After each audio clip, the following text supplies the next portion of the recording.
Bendiciones a todos, que Dios me los bendiga grandemente. Espero que estén bien.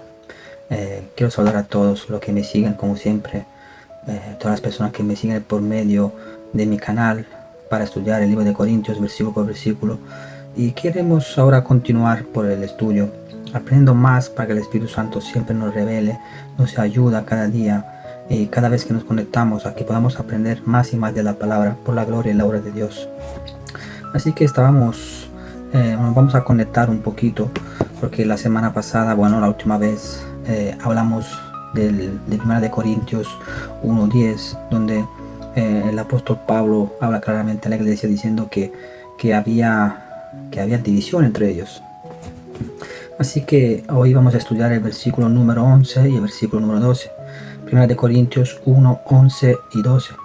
La palabra de Dios dice en el versículo número 11: porque he sido informado acerca de vosotros, hermanos míos, por los de Cloé, que hay entre vosotros contiendas. El versículo número 12 dice: quiero decir que cada uno de vosotros dice, yo soy de Pablo, y yo de Apolos, y yo de Cefas, y yo de Cristo. Vamos a estudiar hoy estos dos versículos, que son dos versículos profundos. Son versículos que hay mucho por hablar, hay mucho por aprender, hay muchas palabras claves. La palabra empieza a decir, el apóstol Pablo, no es casualidad que empiece el versículo número 10 y el versículo número 11 hablando de la división y de la contienda. Pablo le dice a la iglesia en el versículo número 10 que estudiamos precedentemente, dice que ellos tenían un comportamiento que llevaban a la división. Y no es casualidad que en el versículo número 11 dice: he sido informado acerca de vosotros, hermanos míos, que hay entre vosotros contiendas. Después de la división viene la contienda. Pablo le está enseñando que vosotros ya estáis en la segunda fase, la fase número 2, que es la fase de la contienda. ¿Qué es la contienda? La contienda significa pelea, significa lucha, significa guerra, significa enfrentamiento. Entonces Pablo está advirtiendo a la iglesia diciendo: mira, hermanos míos, que vosotros habéis empezado a tener división en la iglesia, que es la primera fase, pero la carne después te lleva a tener contiendas, a tener pelea, a tener luchas. Entonces Pablo está diciendo a la iglesia que fue informado por la familia de Cloé que en la iglesia habían estas divisiones, que traían contiendas, estas peleas, estos enfrentamientos de bandos. Porque en la iglesia de Corintios se había creado unos bandos. Y entonces, ¿qué pasa? Pasa que Pablo viene informado por la familia de Cloé que él estaba en Éfeso. Y esta familia de Cloé le manda esta carta a Pablo diciendo: mira, señor Pablo, que aquí desde cuando usted se fue, aquí en Corintios es un desastre. Esta gente ya han empezado a hablar mal, a tener contiendas, han hecho bandos. Yo soy de Pablo, yo soy de Apolo, yo soy de Cefas, yo soy de Cristo. Entonces la familia de Cloé avisa a Pablo sobre estas problemáticas y varias problemáticas. Pero la pregunta que está en este versículo está: Cloé, ¿quién es esta Cloé? Nosotros muchas veces encontramos a personajes bíblicos en la Biblia y tenemos que también estudiarlos, porque tenemos que ser estas personas cómo se comportaban, porque a nosotros mismos nos enseñan cómo comportarnos y cómo no comportarnos. En este caso es algo muy importante estudiar la familia de Cloé. ¿Quién era Cloé? Cloé era una mujer prominente de la iglesia de Corinto. Era una discípula de Pablo, que envió una carta a Pablo mientras estaba en Éfeso sobre las problemáticas que estaban ocurriendo en la iglesia. Así que esta mujer, con toda su familia, era una familia muy importante, prominente en la iglesia, que servían a Dios, eran colaboradores de Pablo. Algo importante que hay que resaltar en este versículo es que hay que entender que Pablo claramente le dice a la iglesia el nombre exacto y preciso de quien le informó de estos acontecimientos erróneos. Dijo claramente la familia de Cloé. Muchos podrán pensar: wow, pero Pablo, ¿cómo pudo echar al agua a la familia de Cloé? Porque imagínese usted, me pasa a mí y yo digo cosas a mi pastor o a mi líder, digo: mira que ha pasado esto, que esta persona me ha dicho tal cosa. Después esta persona que se entera que yo le he dicho al pastor o al líder, quien sea, de tal cosa, yo paso uno por el chivato o por la mano derecha del pastor o del líder, paso por la persona que entre comillas ha tirado al agua a la persona responsable del pecado. Entonces uno puede pensar todas estas cosas, pero ¿qué pasa? ¿Pablo actuó bien? ¿Actuó mal? Pues según la palabra, Pablo actuó muy bien. En la iglesia muchos cometen este grave pecado, que es ocultar el emisor. Por ejemplo, muchos pueden decir, mire que me han dicho que, van diciendo que. Tenemos que aprender de Pablo, porque cuando vamos a juzgar el pecado, hay que destaparlo y declararlo con su nombre. Esto es algo importante que nos enseña la palabra. Por eso que Pablo, la persona que lleva la queja, debe aceptar también que su nombre salga a la luz. No vale decir, mire pastor, le cuento esto, pero no le diga que fui yo, porque no quiero problemas, me meten problemas. Pues este tipo de comportamiento, hermanos, hermanas que me siguen, o tapadera, como quieres llamarla, se llama chisme. Se llama chisme. Pablo fue limpio, fue transparente, fue valiente en decir la verdad. Y es de ejemplo para todas las iglesias. O sea, hay un problema y hay que destaparlo. El problema está que la persona quiere tirar la piedra, pero esconder la mano, como se dice. Entonces hay que resolver el problema, decir, no, que mira, ha pasado esto porque esta persona me ha dicho. ¿Por qué se actúa de esta manera? Porque el diablo lo que quiere es que se tapan las cosas para crear malos entendidos, para crear malos testimonios. Imagínense que yo estoy paseando, estoy caminando en un coche con una hermana o con una persona que no es de la iglesia. Y una persona me va a decir, pastor, mira que esta persona estaba en el coche, no sé qué, no sé cuánto. Bueno, el pastor tiene que saber quién fue, quién es esta persona. Porque quizás muchas veces pasa que simplemente uno puede ensuciar el testimonio del hermano, de la hermana, por algo que no es verdadero. Entonces yo tengo todo derecho, cuando sé de quién se habla, de llamar a las dos personas y decir, mira, ha pasado esto y esto y esto. Ah, no, que me he equivocado. Ah, no, que no, yo no quería decir esto, no sé qué, no sé cuánto. Y por eso hay problemas que se pueden evitar por pequeñas cosas. Así que Pablo dice claramente, la familia de Chloe me ha dicho que en Corinto hay unos problemas de divisiones y problemas de contiendas. El versículo número 12 nos dice, pero quiero decir que cada uno de vosotros dice, yo soy de Pablo, y yo de Apolos, y yo de Cefas, y yo de Cristo. Pablo fue informado por Chloe por esta problemática de bandos que había en la iglesia. Uno decía que era de Pablo, uno decía que era de Apolos, uno decía de Cefas. ¿Quién era Cefas? Cefas era Pedro, el apóstol Pedro, y otros decían que era de Cristo. Así que estos bandos trajeron divisiones y contienda. Todos estos predicadores que estaban allí, Pablo, Apolo, Cefas, claramente tenían sus seguidores en la iglesia. Se empezó a formar una serie de seguidores de cada uno, a tal punto de idolatrar el hombre y no glorificar a Dios. Uno de ellos era este famoso Apolo. Ya hemos entendido quién es Pablo, quién era Cefas, Cristo por supuesto, pero ahora nos encontramos con un personaje que es Apolo. ¿Quién es este hombre Apolo?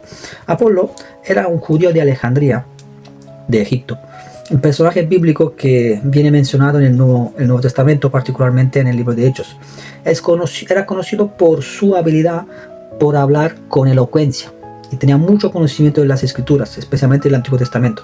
Apolos, aunque no era apóstol como Pablo, fue un importante colaborador en la predicación del Evangelio y por la expansión de la iglesia primitiva. Se describe como un hombre elocuente, un hombre poderoso de las escrituras que predicaba con fervor sobre Jesús. Así que este Apolo jugó un papel muy importante en la iglesia. Era un hombre con mucha elocuencia. ¿Qué quiere decir elocuencia? Era un hombre que tenía muchas labias. Era un hombre que tenía muchas labias, muchas técnicas, mucha elocuencia, mucha fluidez, tenía mucho vocabulario, tenía mucha técnica de palabras, y todo esto le inducían el oído a los corintios. Recordamos que los corintios eran griegos, y a los griegos les gustaba esto de la filosofía, de las cosas nuevas, de este lenguaje elocuente, sutil, y claramente Apolo tenía esta característica como predicador y como hombre de Dios. Pablo avisó de este problema no solo a los corintios, pero podemos ver que también lo avisó al hermano Tito. En Tito 3:10, 11, Nueva Traducción Viviente, podemos ver que Pablo le dice a Tito una problemática parecida de la división que había también en aquella época en muchas iglesias. Le dice así el versículo: si entre ustedes hay individuos que causan divisiones, dales una primera y una segunda advertencia. Después de eso, no tengas nada más que ver con ellos, pues personas como esas se han apartado de la verdad y sus propios pecados las condenan. Así que muy claro el apóstol Pablo cómo se comporta. Enfatizó en esta carta no solo a los Corintios, también a Tito, que hay personas que le encanta la división. Uno le advierte, uno hace prédicas, muchas veces he predicado sobre la división y muchas personas, sabiendo que muchas personas están divididas, que tienen bandos, pero que va, nada que hacer. Entonces, si estas personas no quieren recibir el mensaje de parte de Dios, no quieren rectificar sus caminos, la palabra me dice, pues una vez que lo has advertido, déjalo a Dios. Esto tiene su condenación, no quieren apartarse, no quieren arrepentirse, pues Dios va a intervenir a su manera, en el tiempo que Dios decida. Así que Apolo era uno de aquellas personas que, entre comillas, era una persona, un colaborador muy valiente, con una elocuencia de un hijo de Dios, pero al mismo tiempo era un hombre que tenía una preparación limitada, porque la palabra nos dice que era un hombre muy instruido, pero sabía solamente el bautismo en agua. Entonces él predicaba sobre eso. Por eso que en Hechos 18, 24 al 26 podemos ver cómo la palabra en Hechos nos habla de este hombre, de Apolo. Apolo, que predica en Éfeso, y después también cuando va en Corinto ayuda mucho al apóstol Pablo en la colaboración. Mira que dice en Hechos 18, 24 a seguir. Dice: llegó entonces a Éfeso un judío llamado Apolos, natural de Alejandría, varón elocuente, poderoso en las escrituras. Este había sido instruido en el camino del Señor, y siendo de espíritu fervoroso, hablaba y enseñaba diligentemente lo concerniente al Señor, aunque solamente conocía el bautismo de Juan. Y comenzó a hablar con denuedo en la sinagoga. Pero cuando le oyeron Priscila y Aquila, otra pareja que vamos a hablar más adelante, le tomaron aparte y les pusieron más exactamente el camino de Dios. Así que la palabra nos enseña que este hombre Apolo era una persona muy elocuente, poderoso en las escrituras, era un hombre que conocía bien las escrituras, un hombre que conocía el Antiguo Testamento muy bien, pero era un hombre que conocía solamente el bautismo de Juan. Sabemos perfectamente que el bautismo, hay tres tipos de bautismo: el bautismo por salvación, que cuando nosotros venimos bautizados en el cuerpo de Cristo, cuando declaramos a nuestro Señor Jesucristo como Salvador y dueño de nuestra vida, entonces nosotros recibimos el bautismo en el cuerpo de Cristo, y se llama bautismo para salvación. Se hace una sola vez y nosotros entramos en el cuerpo de Cristo. Después hay el segundo bautismo, que es el bautismo de Juan, el bautismo por obediencia, que Jesús también fue bautizado por obediencia, porque se tenía que hacer, es un mandado de Dios, y entonces es un bautismo por obediencia, lo que conocía el hermano Apolo.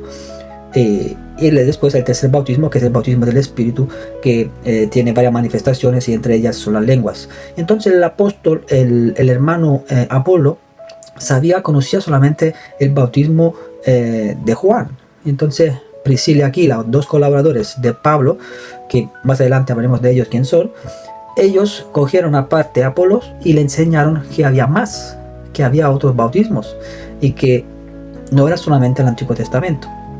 Así que os dejo con estos dos versículos que hemos aprendido un poco más hoy sobre la contienda, sobre las divisiones, sobre lo que decían los hermanos de Corintios, que habían bandos, se formaron bandos, y que claramente hay una fase, se empieza siempre con la división. El enemigo es muy experto en empezar con la división, y después de la división pasa ya a la segunda fase, que es la fase de la contienda y la pelea. Yo soy más que tú, yo soy menos que tú. Entonces se forman estos bandos. Un poco se alimenta el egocentrismo, la altivez, el odio, la falta de perdón y prácticas de la carne, a través simplemente de la fase de la división y después de la contienda. Así que hemos aprendido más de estos dos versículos, que pueden parecer versículos muy simples, pero son versículos muy profundos, y más adelante tengo más para enseñar. Esto lo podéis recibir a través del libro que estoy escribiendo de Corintios, Todos somos Corintios, tiene como título, lo he llamado así, y más adelante en el año que viene seguramente saldrá el libro donde tendréis más cosas para aprender, más características, más en profundidad de algunas más palabras que poco a poco vamos desglosando versículos para que podamos aprender, para que Dios nos enseñe.